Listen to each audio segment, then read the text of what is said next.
This is Joe Beltram, and this is the simple version of the Beltram family tree, my dad's side of the family. My last name came from my dad, which came from his dad, and so on. I was born in the same small town where my grandparents lived when Grandpa was just 57 years old. And as the oldest grandson, I have memories of being out in the woods with Dad and Grandpa and even great grandpa from the age of 3. And even though our parents divorced when I was 7 and we moved to a faraway land called Los Angeles, I returned to our little hometown every summer for the next 15 years and spent countless summer days with Grandpa Joe, fishing, hunting, loading shells, and just meandering. On those days, Grandpa told a lot of stories, more than one can ever count or remember, but his insight, his intelligence, his positive fortitude, and above all, his unwavering integrity made an indelible impression and no doubt helped shape the person I would become. He would tell some big stories with big themes, but my favorites were the intimate stories, the personal tales that revealed something about who he was, what he stood for, and where he'd come from. In 1990, fresh out of college, I got the idea to make a documentary about him. An LA Times article said that only Crook County voters had correctly chosen the president in every single election up to that point. And since Grandpa was somewhat of an everyman in that county, maybe that made him, I thought, the perfect spokesperson for Middle America. I checked out a state-of-the-art video camera from the film school and somehow persuaded a great friend and cameraman, Mike Tallarico, to join in on the project and the 1,700-mile road trip. In hindsight, it was a dumb idea. Grandpa was 82 years old, and all those golden moments over the years were spontaneous, in the moment when he was relaxed and just hanging out with his grandson. And the stories just flowed like an abundant river. Now there we were, sticking a camera and a microphone in his face, trying to direct him and manufacture those same moments, and asking him just about the dumbest questions imaginable. You think we'll all end up being the same color eventually? In hindsight, the whole idea of trying to get him to speak for the entire country was flawed. It was like catching a butterfly and then trying to tell it exactly where to fly. The project went into cold storage. Yeah. Well, those tapes recently resurfaced, and it seems it took over 30 years for one to realize the real value of what was sitting on a shelf that whole time. It's not about representing Middle America or creating an award-winning documentary. It's about leaving a gift to others in the family tree, as a reminder for those that got to spend precious time with him, and for those in the family that didn't, it's about giving them what I was blessed and lucky to get so many of. A day with Joe Beltram. Meet you on the other side.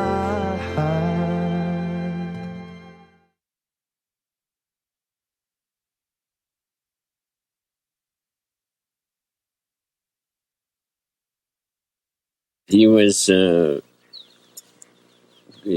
born there in northern part of Italy, in the province of Cuneo.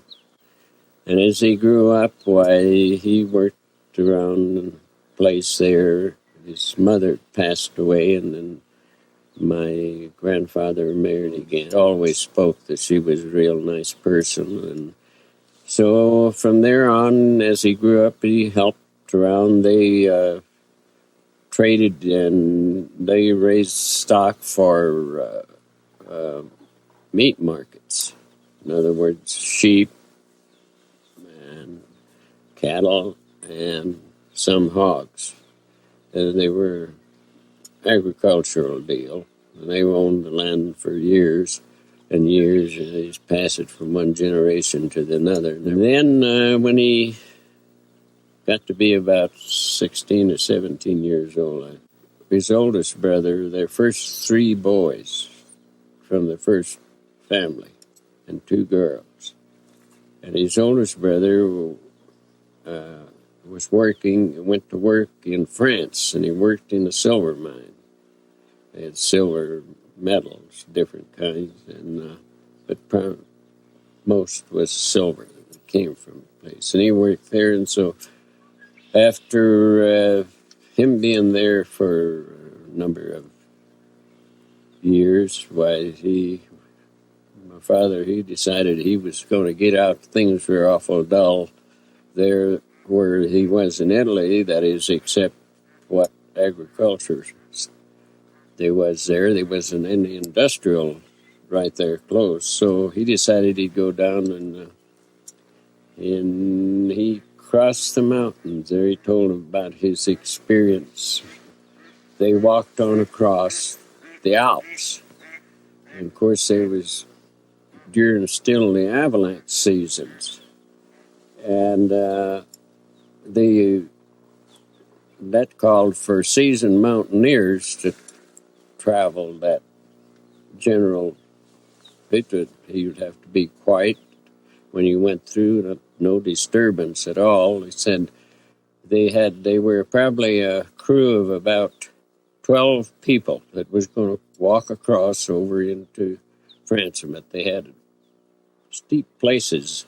He worked along the Spanish border there with a boy that was from Southampton, England. And he had an uncle in New York City, this boy did. And this boy had gone to French schools, and he could communicate with Dad in French, see, because my dad didn't know how to English, but he French way he'd speak it. He knew some people that was over here in the Indian Territory, and he decided that he would come to America. They went to work on the docks in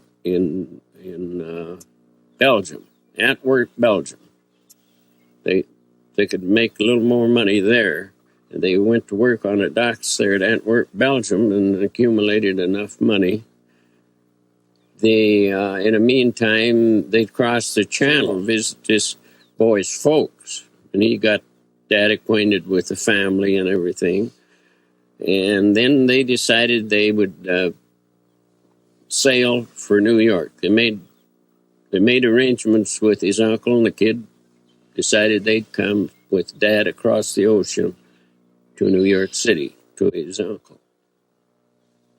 So they worked on the docks there for quite a little, almost a year and a half.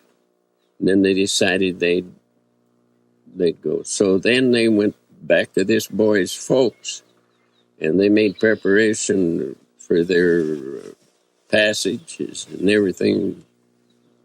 He had to get passports and stuff, and they made arrangements for the trip and everything. And so they got a ship, and they got out just about 2 days from Southampton, and they had a big storm in the ocean. And the waves were terrific. They were just, for about 5 days there was waves were coming clear over the deck of the ship, but it was built for the business. It didn't hardly make any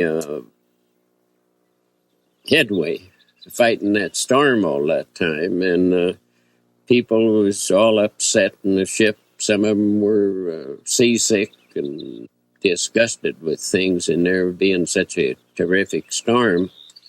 And all of a sudden, they said, beginning of the 6th day, the sun came out and the ocean just was real calm. And they said that big ship really took off then. They said everything was nice, and it was moving. It couldn't go against that storm, but when it got out of there, they were sailing right along, and the weather was mild and nice. And they pulled in New York Harbor. The sun was shining great.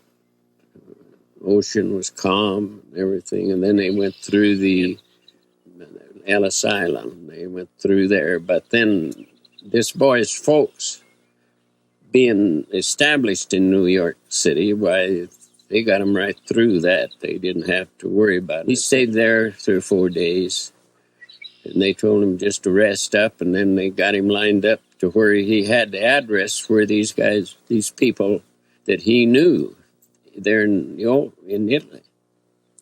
And they were here in the Indian Territory, and so they fixed him up with all the credentials that he'd need to get him through. And they put him on a train there, and they come right on down the line.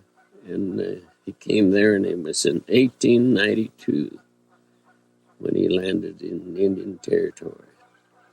Well, then these people that he'd known for all those years, they took him in, and he wasn't probably about 19 years old by then. And he got started to working with some of them in the mines, because he had never worked inside too much. He worked a little bit there in Spain, but the coal mining was different than any of the rest of the mining business was. And so from then on, well, he worked there, and he took training for the better jobs in the mines, like ventilating men ventilate the mines so that they have oxygen down there and everything. And that helped him get along. And he worked mining coal too, just regular coal mining business. And then, of course, time went on while he learned all there was in the coal mining business, and he had the better jobs. He made quite a bit more money by knowing those. And he worked there until, I don't just remember offhanded what year that him and his first wife got married. Him and her was married, I don't know just how long, but a stretch there. And they didn't have any children of their own, but they adopted a Cherokee Indian boy. And his real name was Harrison Parker. That was his name. And they adopted him, and they raised him up. He was about 16 years old. He came to see us after my mother died. And I don't know what the rift was, but there was problems. I guess they just didn't get along, and so they separated. And she took the boy. Then when Dad married my mother, when we was good-sized kids, boys, at the time that he came to live with us for a spell, say about a year he lived with us. He was about 16 years old then, and I was about 12. Things got awful quiet there after the coal boom, and we managed to have some small plots of farmland, and we raised cotton, corn, maize, and stuff to feed our stock, and used the stock for support of the family, milk and meat and stuff like that for provisions. Been used to living in places like they did. People are stacked right on one house right next to the other one, and he just loved it. He just really went for it. And he stayed right there. He died right there where he came to.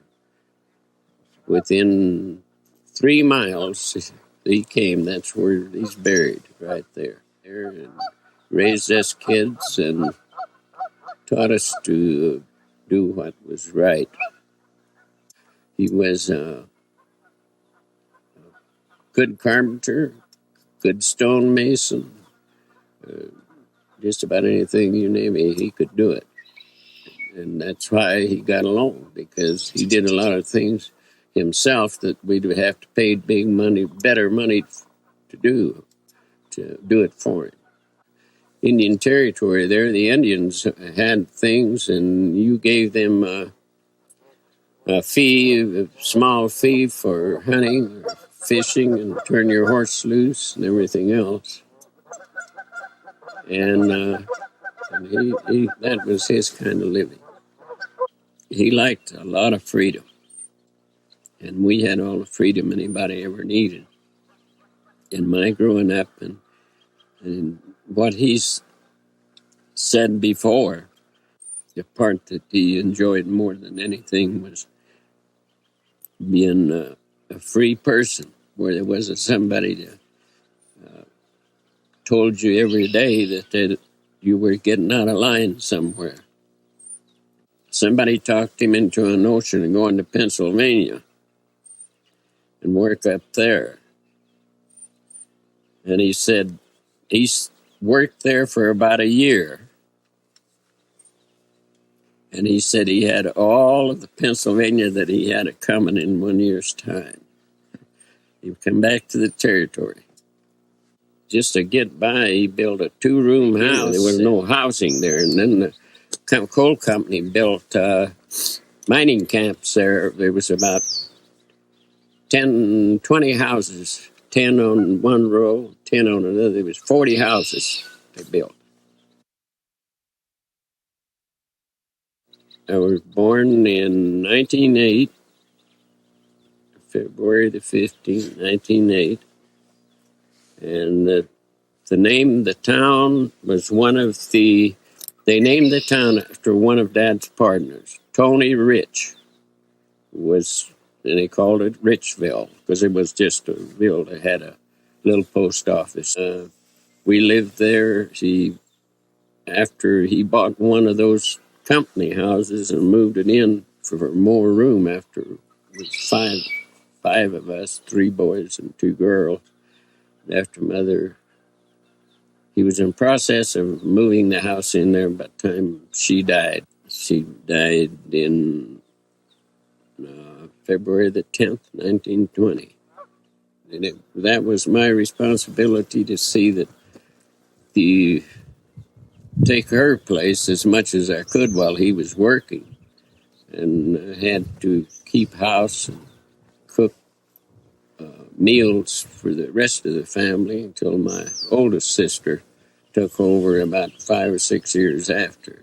And he died in April of 1938.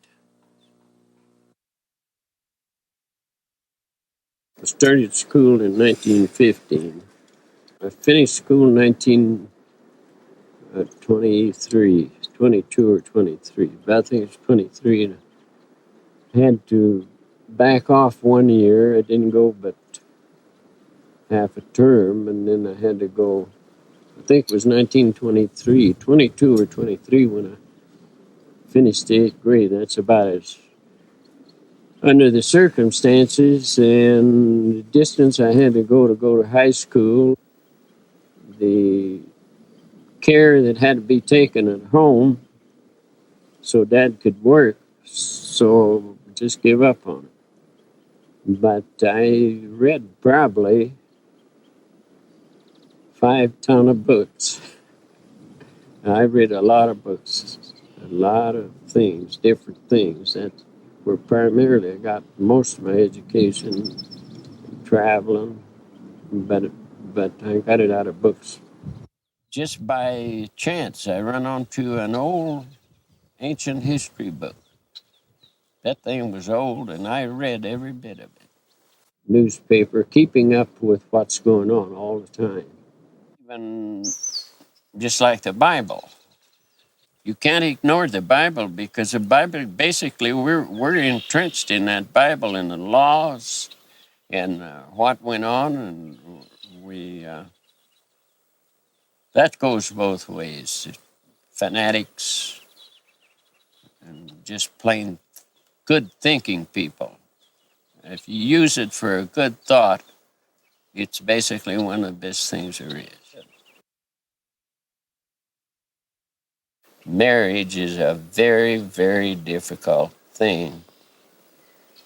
There is some gals that will stay with you. It don't make any difference how rough it gets, they'll stay put. And if you're lucky enough to pick one of them out, you'll do all right. And then here's another thing over here. Well, Uncle Jones is over here, Aunt Beth over here. Over there, you got to suit every one of them, see, in your marriage. That don't work either. That happened in my family. Well, they had some girls picked in mind. Well, I went with a lot of girls. I had one particular gal, but she was looking for a money bag. I asked this gal whether she wanted to take a chance with me. And she hummed hard around. And then her cousin told me she had another boyfriend. I said, this one is out, this one is out, this one is out. And we all lived together there, and none of us left there just briefly. If I left there and was up in Ohio, went to work in a construction up there in 1926 for about 3 months or 4. And then I went up there in Kansas. But outside of that, we stayed right there, all of us together, until Dad died. And then I got married in 1938. I was 30 years old. From 1908 to 38, it's nothing to figure there. 30 years. We didn't hit a slump there in the coal mining deal. If the mines could have kept on working, we'd probably been married before. Then after the coal slump, then the Depression hit. And so that left us not much choice, only to stick together. Under the circumstances that you have to put up with, it's real hard to keep my family organized. Were they good to each other? Now, I got 4 boys, and they're everyone different. I have to think for 4 of you, to treat as much as I know how to be a father to all 4 of you. I said, you're looking back to me, the mistakes that I made. Maybe if you look, you'll find that you made some mistakes. That's the thing we've got to look at. I know when I make a mistake, but sometimes this is something about talking with people and working with people. You got to keep a basic thought that you don't offend somebody, but sometimes you offend people without even knowing it. You may be talking with a fellow trying to help him out. He takes a different attitude. Then it isn't good. The way I think about all of us, we're all related, and all the people we associate with, I think we always carry a conduct of, a discipline that's favorable. If they can't accept a favorable conduct, then there's something wrong on the other side. But if you do that most of the time, it comes out all right. A good comment about your partner, as many times as you say she did something nice for you, even though maybe it doesn't amount to very much, but don't hurt to say, I thank you for what you did for me. I like the way you did this, and I like the way you did that. If something comes up that's not too favorable, you got to discuss that too. And that calls for a little bit of diplomacy there, quite a bit of diplomacy. Hurting people's feelings is one of the worst things people can do. I do say, I thank you for this, like that. And I don't let her down. I think lots of her. She done a lot of nice things for me, and she gave birth to 4 boys, which was a whole lot. One thing she did, she brought the kids into the world. I worked for Love Bottling Company there for about 2 years. Worked for them for 2 years. Selling beer, selling soft drinks. We had both. The company furnishes the truck, and we got so much a case for selling it. See, like for a double cola, we got 10 cents a case, and that was it. So I gave up my seniority when in 1937, when I went into the junk business, I pulled out. So I gave up my seniority there. So in 1938, things were getting hot, and they put an embargo on shipping scrap and everything, and that changed the price of things. We went back down there in northwestern Arkansas, and we got back into the scrap business, but we didn't do any good until about the 40s. The United States had declared war after they hit Pearl Harbor, and boy, they were bringing that scrap in, and then they weren't holding it back. Before that, they were holding it back for better prices. So we went down there in 1942. I quit work for bottling outfit, went back in the junk business, and we stayed in the junk business from then on till I think it was 1944. I had a real good crew of guys. Some of those guys had been in prison for stealing. This guy, the station agent down there for the railroad, told me they're nothing but a bunch of thugs. Well, I said, they may be a bunch of thugs to you, but they're good, reliable people to me. We haven't had a bit of trouble with none of them. They get right in there and work.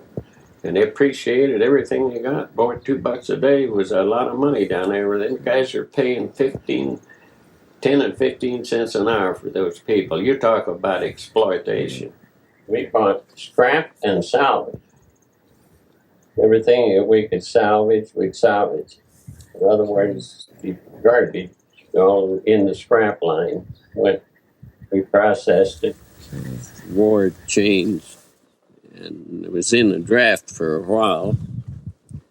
So I sold the whole mess out, give a part of it away.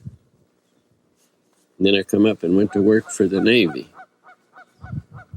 After I got out, they put me in 4-H. And that run-in they had down there at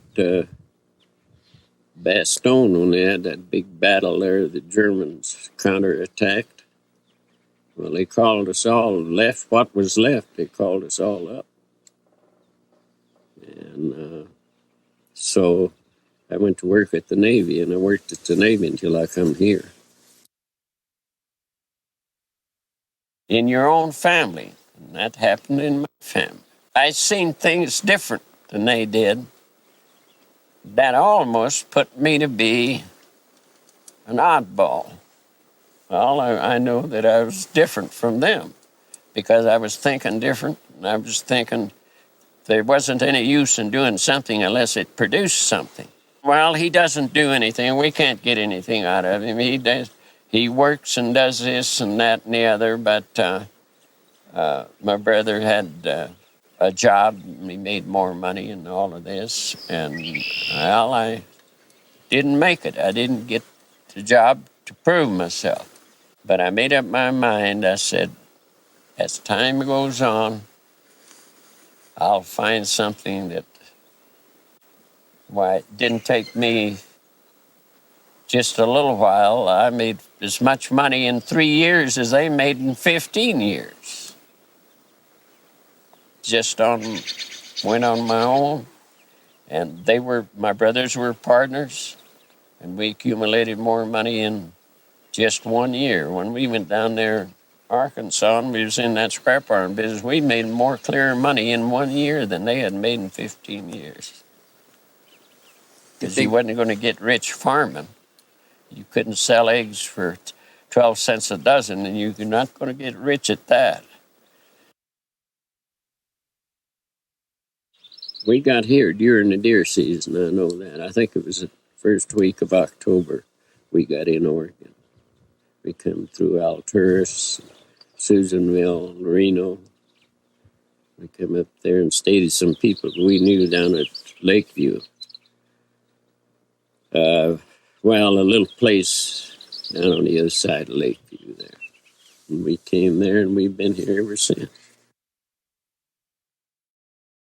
Well, that was in 1947. This first big deer we got.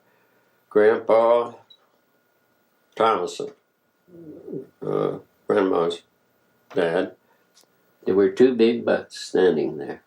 Great big ones. I'm talking about that one here was around 300 pounds. I picked up my rifle. I took 2 steps. Just took 1 step, another step. They seen me. Just like 2 horses on the merry-go-round. You know, boy, here they come. Just 3 jumps. I was so startled, I didn't even get my rifle up.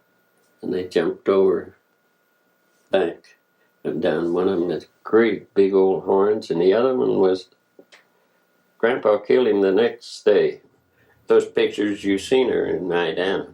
We went, your dad was with us. We went up there and we had him to go around the rim, and we went down below and we run him out. Well, this was one of the big things that we actually moved into this country about, because work was plentiful and hunting was good, and hunting was our way of recreation. We kept our vacation for the hunting season. We had 1 month hunting season. So the first week of the hunting season, well, we asked to take off for a whole week. Hunted just about everything. Ducks, birds, deer. People never imagined, you think you're just bloodthirsty, you're just going to go out there and shoot them, but there's a lot more to hunting than that. People goes out and shoots jackrabbits and let them lay. I don't shoot. I don't shoot a jackrabbit and let it lay. I don't. A lot of people goes out and they shoot birds. Just kill them. Let them lay out there. I'm definitely against that. I don't care what kind of birds they are.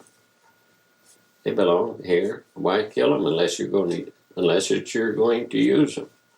If you're going to use them, then it's different. I walked through the woods a lot of time. I never killed nothing. Or if I had a camera and took all the pictures that I was at, I could reproduce it. Good heavens, I could have had all kinds of things. I just always say that you have your way of looking at things, and I have mine. Our laws in this country, this is a democratic country.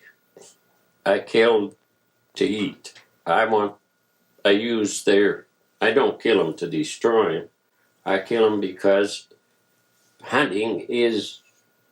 hunting goes back so far back that even before Christ's time, people were using game to eat. The Bible states it. Lots of people don't. The Bible is our guiding example. The Bible says that these were provided for people's livelihood. It was the kind of town that it stayed in, you could get in the shade in the summertime and you could cool off. And it would rain periodically, not every day like Western Oregon was. Shoot over there, I'll tell you, for 56 days, it rained every day where we lived at Idana. 56 consecutive days. It didn't rain all day, but it rained some for the 56 consecutive days. Lumber business was good. Pineville was probably one of the best little towns in Central Oregon. Small town people, they are. There's not no big city ideas in there at all. They were the type of people that liked to go outdoors, fishing, hunting, camping, and anything, and had outdoor. We got here on the on the second week of 1949 when we moved in here in Prineville. Jim Ashcraft, we stayed in his house, and they gone, and we built the garage to live in. And we moved into the garage, and then Grandpa and Grandma, they moved in with us when they come back, see, because we was all staying in Ashcraft's house. We got the garage built, and then we started building his house. And we was all three working till they built their house so they could move in. So when they got their house roughed in so they could move in, well, then I got started building our house there. It really was something I wanted to do. I wanted to see if I could do it. And I made quite a few mistakes, but then I helped several other guys build some pretty good houses. And we finished up in about, I don't know, we moved in our house in 1952.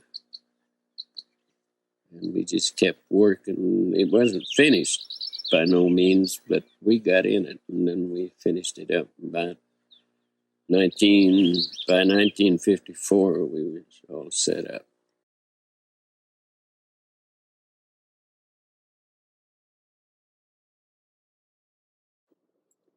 Well, really, the way the Constitution was set up, that each segment of the people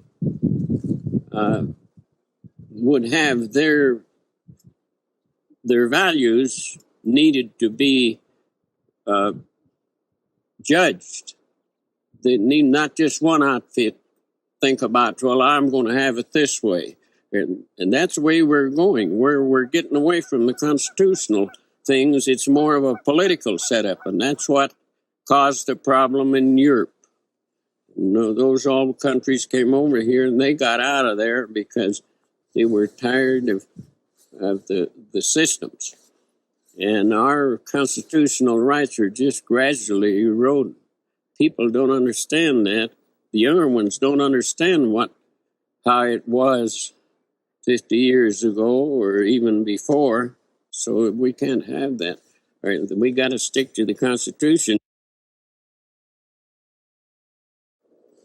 Tribes, they were selling them to the white man to take them over here and work in those cotton plantations in the South.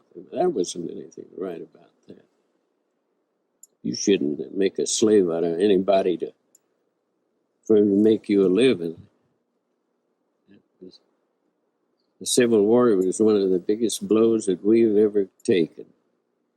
Killed off all of our young people. That was progress for 30, 40 years. Probably killed the best men that they had on both sides. And that thing set us back 100 years. So Hoover run the country, but the citizens of the country, they let it get in such a mire that there just wasn't any cure for it because nobody wanted to put any money out. All the conservatives pulled their money back. That's what caused the depression. It wasn't a thing, but everybody got scared, and there was only a few people had the money, and they pulled the money out, so the people didn't have nothing to operate on. It wasn't because the resources wasn't here. The resources were there, but we just lost track foresight. And that's what can happen again if we lose foresight.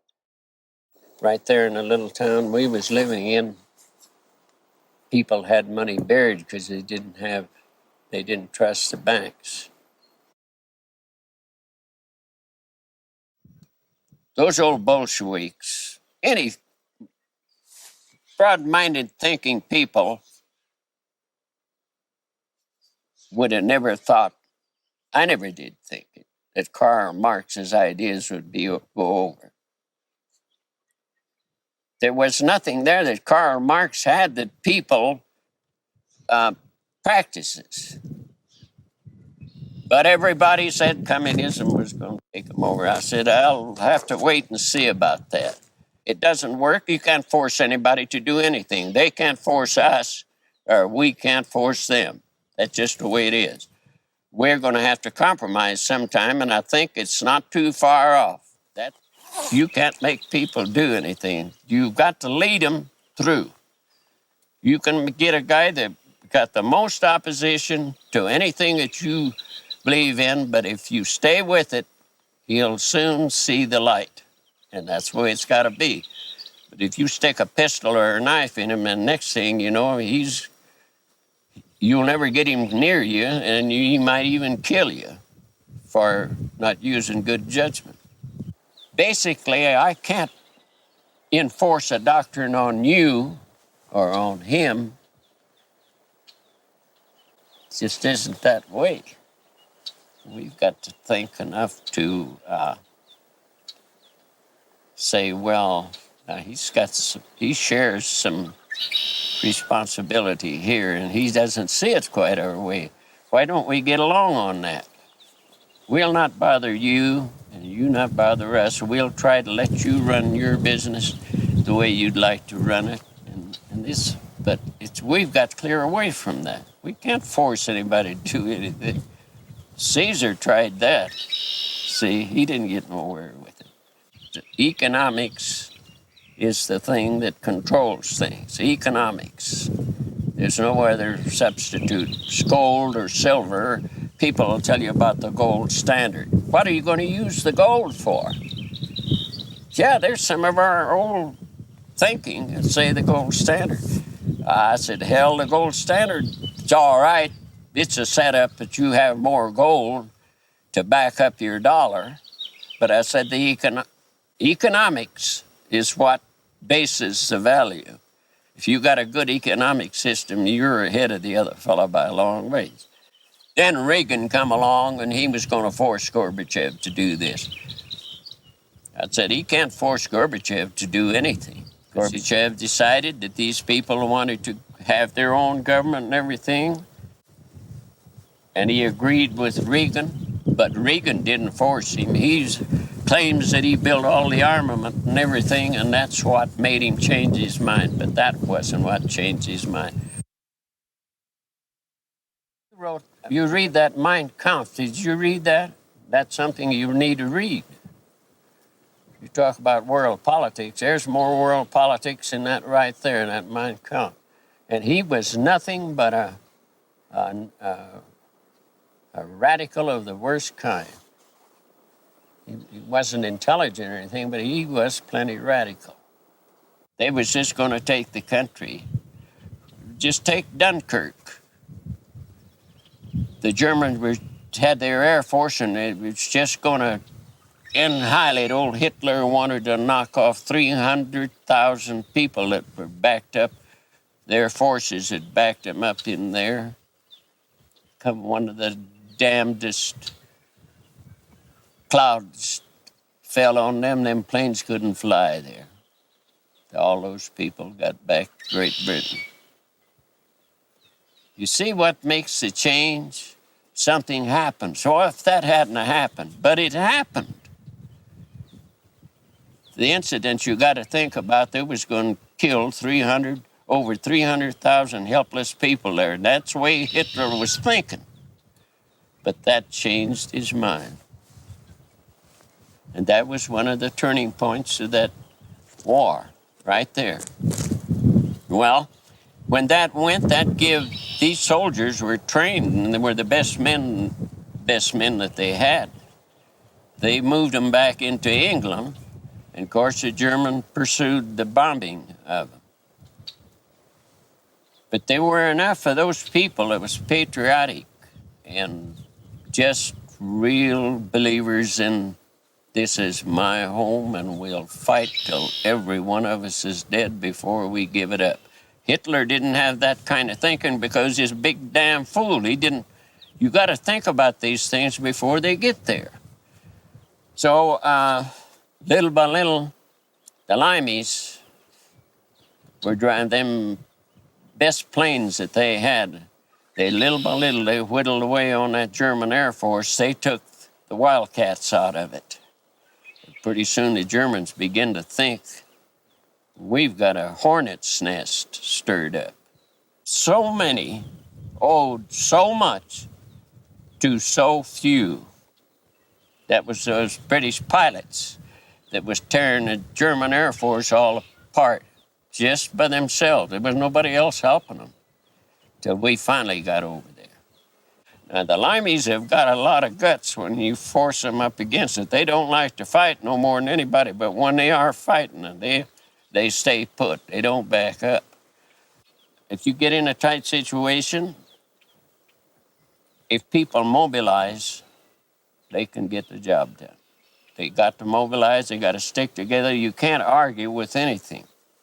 The situation there was so bad that the Germans were just not killing our soldiers and cripples. They were just shooting them like a bunch of dogs. Well, one of the boys that got shot there, I used to work with him there at Harvey. He was shot. They shot him 7 times, and he survived. There was about 14 inches of snow on the ground when they picked him up. There was one flank back there that was having a bad time, and the platoon commander. Now, this is something else you must think about, the quality of men that you got up there. So this platoon commander made a line right down the center. He seen that he was having some opposition. He drew a line 10 foot or longer. He said, everyone that wants to go with me, get on that side of the line. All of the ones that dislike what I'm going to do, stay on this side. Now, that was a tense situation there. But they began to cross that line. He said before the final briefing, every one of those men was on the other side of that line because they knew we had to fight together. And it wasn't very long that they was hauling German prisoners out of there by the bunches. Now, these are the things that people, our younger people, need to remember. Always remember those kind of acts that our people done. That was our boys. Some of them, son, their cousins, or uncles, or whatever they was, they belonged to this country. And you've got to give them two A's for their actions. And this is the kind of people I like to hear about. When the people says we can't do it, but you'll hear others say there is no damn such a thing as we can't do it. Them's the kind of people we need right there. We didn't have any business in Vietnam at all. Military. You see, when Nixon was vice president to Eisenhower, and Eisenhower was he was a military man. He knew he'd fought World War. He was commanded in World War, and he's seen all the disasters and all the people that were killed and everything, and the mistakes he made himself. He admitted that, and he said Nixon wanted us to help the French in Vietnam. Eisenhower said, nothing doing. We're not going to commit any of our soldiers in Vietnam because they don't have a chance in them swamps. And how right he was. That was the biggest waste of humanity there ever was.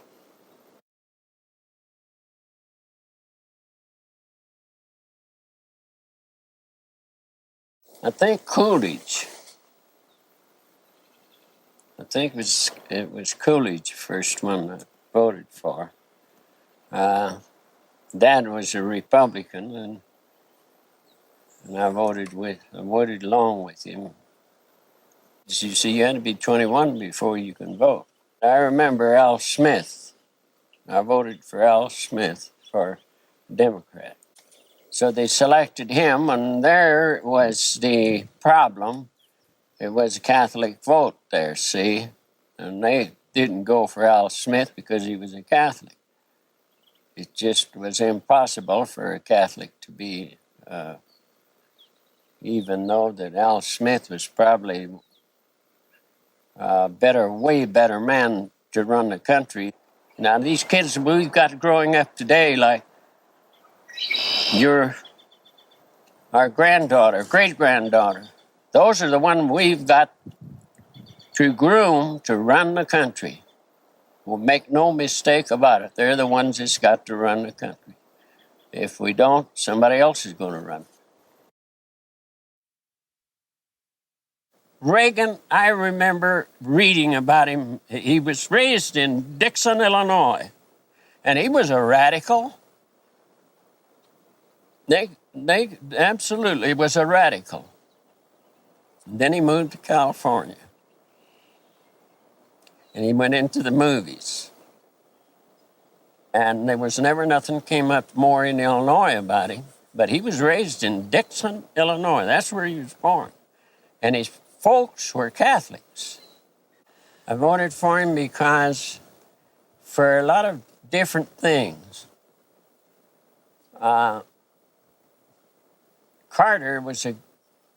think that Carter is a great guy. Really, honestly, take right down to the facts that Carter is a fine person. But he got bogged down there in that Iran, that joker that was running Iran then. He was a fanatic. He hated our guts something awful. Carter, whenever they went in there, they was going to release the hostages by force. And whenever they did, all of their equipment they went in there with just a total failure. They wouldn't work.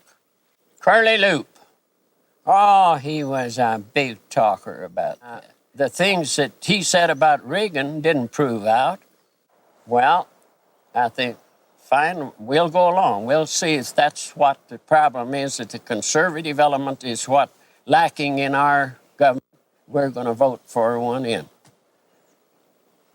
Well, we voted him in. The first damn thing he did, he took to hacking the poorest people there was. There was a lot of other things he did, and he started into arming the country. We've spent more money during his administration than we did when we was fighting the world.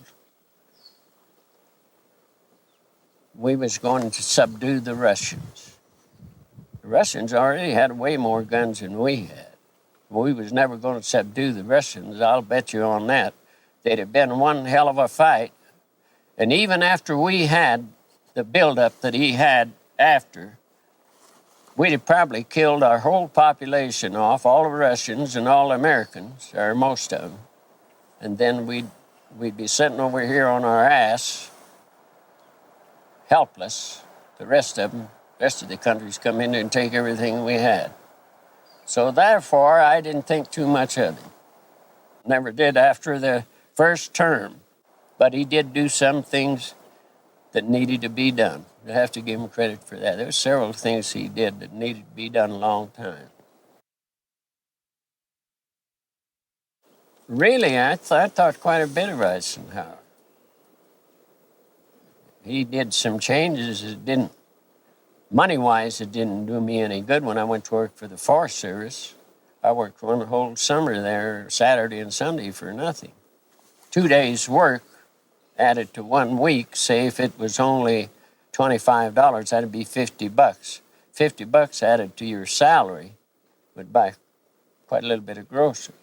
Eisenhower warned the American people of that they paid no attention to.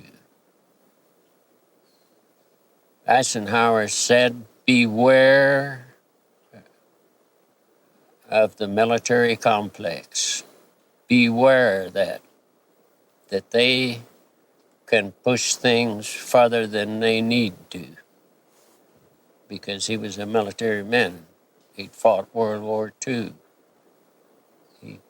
He had good qualities there. He remembered how many young boys died blood flowed thick as water in some places.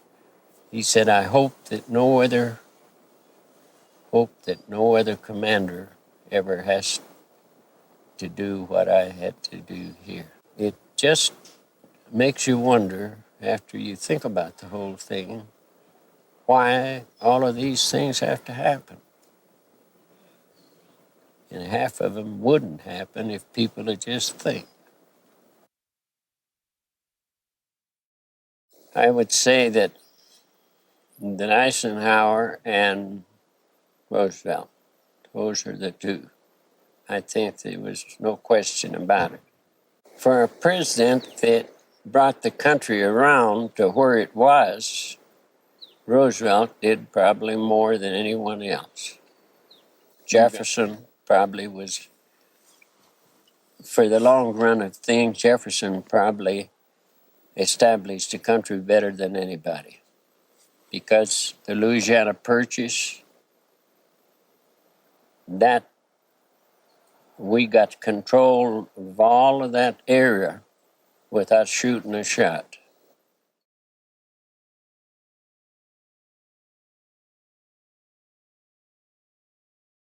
And that's something else. These guys in this media, I'm not too crazy about there. Why don't they tell it like it is? If there's anything comes up, you never hear nothing about it through the media, because they're entrenched in that and their money's coming in there. And they don't say nothing about it either way. But then when it leans a little bit more the other way, that they figure they're in the clear, then they'll come out with it. You hear about business. What makes business? Where does the money come from that business have? The individual that's driving a country that's working, producing, those are the guys that's bringing the wealth in. Business only goes in whenever they can see a chance to make some good money for themselves. And they're entitled to money for the investment. Lots of rotten monkey business in that stock market. That's another thing we could do with that. The old-time firm like Lynch, who represents the investment? The guy that buys the houses, the guy that buys the merchandise, the people, those are the guys that keeps the ball rolling. Right now, they're talking about gun control. The AK-47 in the first place should have never been sold in the open market. We had hunting arms that we used to hunt with and for protection, but the automatic just touched that trigger. It's a big argument. The gun doesn't bother anybody. It's the guy that's got the gun, the one we've got to pay attention to. Well, you know what happens when you control the gun. You control people. The average American, the Constitution was set up that they would have a militia. And that was to keep the politicians where they belong. And now then, they want to erode that. They want to make laws like this killing that was done down here in California. Well, that's where the people, disarmament, want to disarm the people. If they'd have disarmed that boy that had that gun to begin with, they'd never let him have a gun. But they've had him up twice, and they plea bargain. See, that plea bargain is he got by that. And then he goes and buys this AK-47. What business did he have? That guy didn't have any business in first place selling him a AK-47. Money comes. That's not altogether the way things needs to go. You got to have principle along with the money. Of course, the advocates for gun control jumped right onto that, and where they're going to take all automatic rifles. I've had an automatic rifle. We've had automatic rifles in our family for 40 years. We've never shot anybody. That's what you got to pay attention to. Who and these fellas, the people that's doing this, what kind of people they are. What's the use to have the AK-47? But let's just go back to this. The criminal element gets them, then the people that's defending themselves, now the cops are going to have AK-47s, and the American citizen, if the cops can't stop them, then the citizen, that's where the militia comes in. That is the taxpayers and the the citizens that carries the burden of keeping the country straight. And they may just have to help those cops. Then the AK-47s, there'll be a balance between the criminal element, because a criminal doesn't care whether he kills you. He just as soon shoot you as the next guy. Just get rid of the gun. You take a gun and lay it right there for 30 years, it never bothers nothing. That gun wouldn't bother a soul.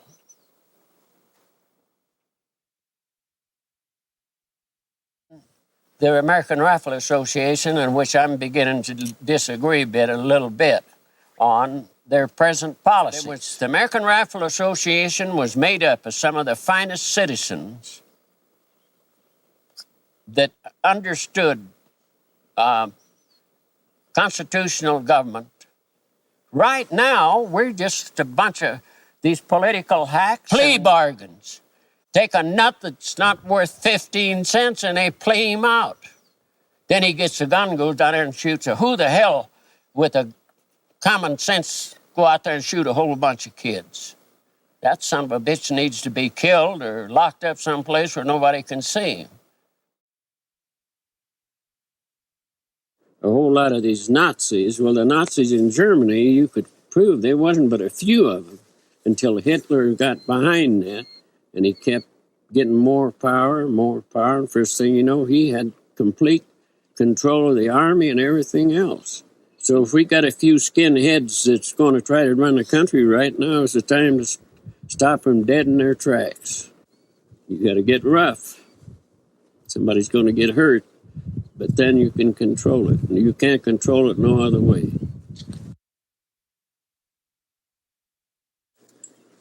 Well, I can see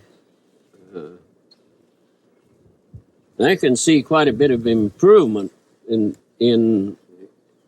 the racist business. There was black people worked right along with us, and they'd work every day we did. We didn't think no more of them being black as they come up with their end. They kept a nice place while these other places, the windows would be knocked out, the house. And they ate in our house just the same as white people, and some people didn't allow that at all. That was racism there. But Dad wasn't that kind of guy at all. You can't judge a guy just what color his skin is or where he come from or anything else. He's got what kind of a person he is. This shouldn't make any difference with people's race. I've run around with single gals, but I made damn sure they didn't get pregnant, not while I was with them. Because that would be my responsibility, because some of them were my own age, but neither one of us was mature. You see what I'm talking about? But Dad said, whenever you go out to do something, you think about what you're doing and think about what comes after. And I said, the responsibility of a family, and that he says, ever that there's a youngster that you helped create, you'll take care of it. And you'll take care of it to your best of ability. That has never passed. It has never gone past my brain. It's still there. And we could argue about a lot of things. Basically, we are the providers, the biggest part of our own problems. There never has been a war that solved anything. I don't give one damn about fighting wars. There just isn't anything to it whenever we can do better. And Sweden has never fought a war in all that time. That's the reason I say these wars are just not worth a damn for nothing. They could take all the money that they spend fighting these damn wars. Everybody could have a damn brand new pair of shoes and clothes and plenty to eat with what money we spend farting around. But by God, tell somebody that. And all these factions, these skinheads and everything else, that's all unnecessary. All we need to do is look and see who's playing the game fair. And if he don't play the game fair, just throw his butt behind the walls there and do like they did down there in Florida. Put them on a chain gang and make them work till by God they get disliking of being Andre. The way technology is now, it just changes so fast that you got to keep up with everything if you're going to stay in the mainstream of life. The computer, I don't know enough about it to know just exactly how the whole thing fits in there.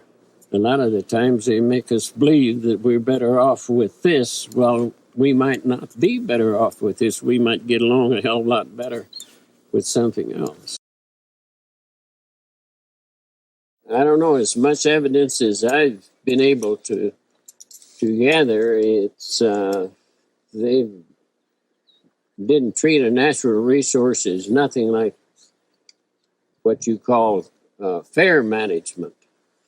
Well, what the heck, Louisiana Pacific moved in there. Why did Louisiana Pacific have any business in the area anyhow? There was enough sawmill here for sustained yield. When they got through cutting one place, they probably could take out the older trees that shows wear and tear, and they were going to lose them in the next couple of years. Why not take that out and keep us sustained, not jump in and build up a whole lot of production that you don't have anything to back it up. It only fouls things up in your local economy. And that's a problem they're going to have now. Well, the owl just hurried it up, but it was coming anyhow. It's going to hurt us to slow down a little bit, but it's not going to hurt us like it would be if there was no more trees left. Now, that's not the way big money wants to operate. They want to lease. They got the logs, they got the land. Well, it belongs to me. Yeah, sure, it belongs to them. But who's going to feed these people that they leave without jobs? We've not got to accelerate our rate of cut. We got to decelerate our cut in order to continuously cut it. The timber barons owns all this country in here, and what they want to do, they want to sell new paper because they want to cut all those trees over there. But if the recycler down here has a good plant going and they recycle, then they can sell it to them cheaper because they don't have all that extra money that they're spending for recycling those products. And that will sustain us. People are too rich, though. They're too busy. They don't want to recycle nothing. Throw it in the garbage can. If they haul a load of that stuff in down here to dump, just charge them 5 times as much for the stuff that they could recycle. Just have a heart for them. Just sock it to them. And pretty soon he'll get the message. Plastic is devastating the country. And that plastic lasts for years before it ever gets to where it rots. They're going to have to do something. And if they would, they could recycle that plastic. Just grind it up, and it's nothing but oil. You take a plastic bag and throw it in the stove. First thing it does, you see all that oil come out of it. And then the oil catches a fire. It's made out of oil, coal, stuff like that. That's all that plastic is made out of. Like all the tin cans that they dump in there. Well, they can be recycled. Put them through the smelters, and they can recycle them. But it's going to take some core. We did it through the war. Everybody was saving everything, paper, magazine. They say they can't use these magazines, these Life magazines and things like that with that slick paper. That's a bunch of bullshit. During the war, we sold carload after carload, and what we got for them magazine was premium. We got twice as much for them Life magazines and them varnish, the enameled paper. We got twice as much.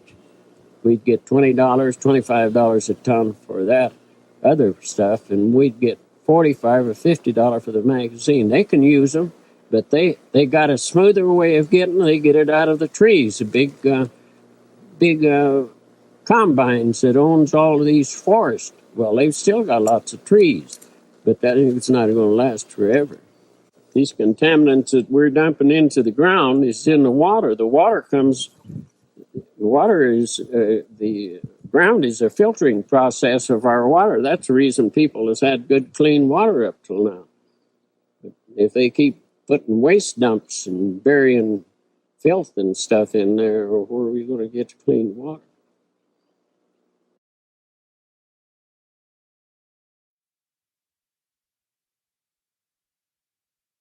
They say freedom. You got to respect that freedom. There's lots of things I could go ahead and name for 30 minutes that keeps people from being real free and real responsible. I always thought, I know where I belong. I know my place in this world to living with my fellow man. I feel like I know basically this is as far as I can go right here, because the other people comes halfway, we'll never have any trouble. But if he infringes on me or I infringe on him, that's trouble. I said, there's plenty of things you should be thankful for, but people become disillusioned, and then it's easy. I've been disillusioned quite a bit myself, but I just had to live that out. And there's always a reward for it's a coming. You just stay put, and it'll get there. Why worry about everything? It's just take it in stride. The basics that we've had of honesty. My dad taught me, he said, it doesn't belong to you. I don't give a damn what it was. It's a little item. Sometimes we'd pick up an old hammer, and we'd come home with it. And he said, where'd you get that hammer? It's the first thing he'd say. Well, sometimes you'd find them along the road. Them wagons, it's like cars, you'd lose your bag. But he wanted to find out how the hell you come with it. And he said, no, it doesn't belong to us.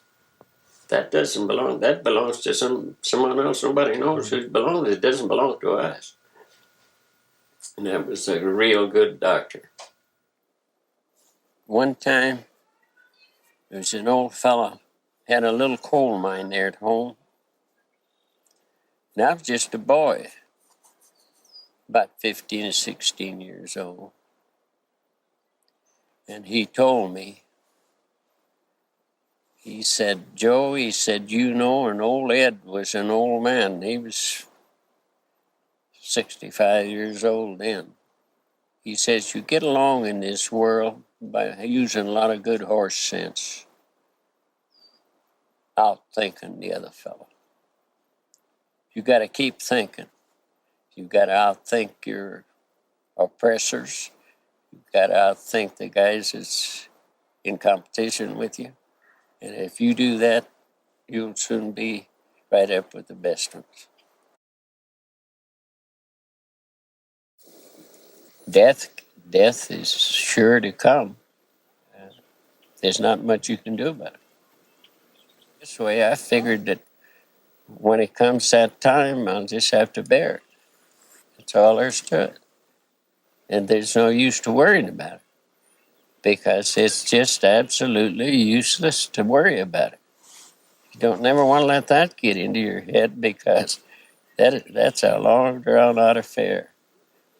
If I was to live just one more hour, I want it to be just that one more hour.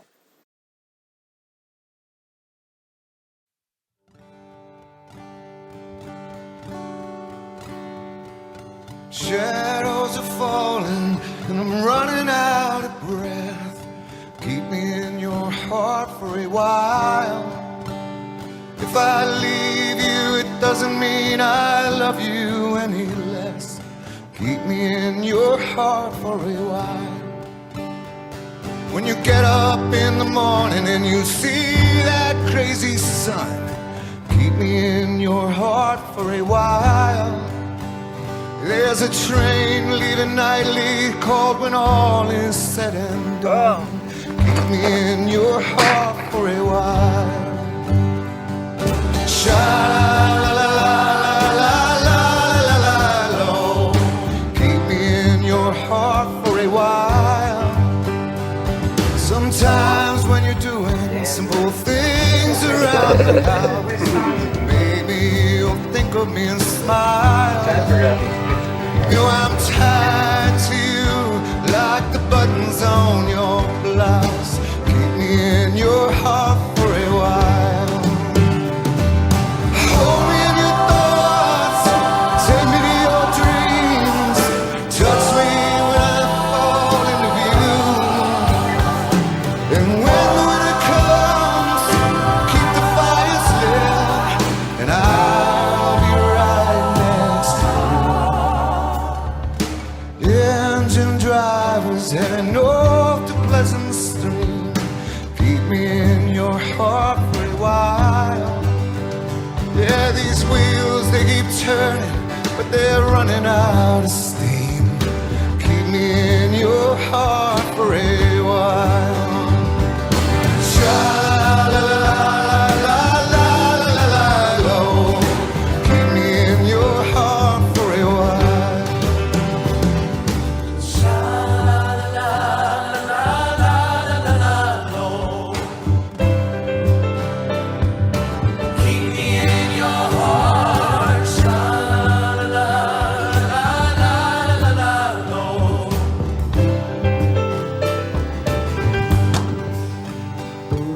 Shadows are falling and I'm running out of breath. Keep me in your heart for a while. Yeah, if I leave you, it doesn't mean I love you any less. Keep me in your heart